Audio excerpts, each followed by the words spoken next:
একটি ঘরের একটি কোণায় একটি লবঙ্গ নিয়ে এইটা যদি আপনি রাখতে পারেন, কোরআন আল কারীমের একটি সূরা যদি আপনি পড়তে পারেন, আপনার ঘর থেকে সব অভাব দূর হয়ে যাবে।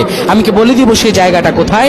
একটি লবঙ্গ নিয়ে ঘরের একটি জায়গা আছে, গোপন জায়গা, সেখানে আপনি রেখে প্রতিদিন যদি আপনি আমলটা করতে পারেন, আপনার ঘরে কিয়ামত পর্যন্ত কোনো অভাব আসবে না। আল্লাহর গায়বী রিজিক দিয়ে আপনার ঘরটারে ভরে দিবেন।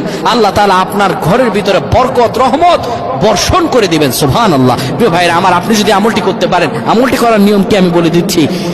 আপনি একটি লবঙ্গ নেবেন, যে জায়গায় আপনি নামাজ আদায় করেন ওই যায় নামাজের নিচে আপনি লবঙ্গটা রেখে দিবেন। প্রতিদিন মাগরিব নামাজের পরে আপনি সূরা ওয়াকিয়া পড়বেন। বিশ্বনবীর প্রিয় সাহাবী, জান্নাতে যাবেন যেই সাহাবী, আশারায়ে মুবাশশারার সাহাবী আব্দুল্লাহ ইবনে মাসউদ রাদিয়াল্লাহু তাআলা মরণকালে তিনি বলেন, আমার সন্তানদের জন্য আমি কোনো সম্পদ রেখে যাচ্ছি না, রেখে যাচ্ছি সূরা ওয়াকিয়া। আমি রাসূলুল্লাহকে বলতে শুনেছি যে সূরা ওয়াকিয়া পড়বে, আল্লাহ কোনোদিনও তার অভাব দেবেন না, আল্লাহ রিজিক দিয়ে বরকত দিয়ে তারে পরিপূর্ণ করে দিবেন। আল্লাহুম্মা আমিন।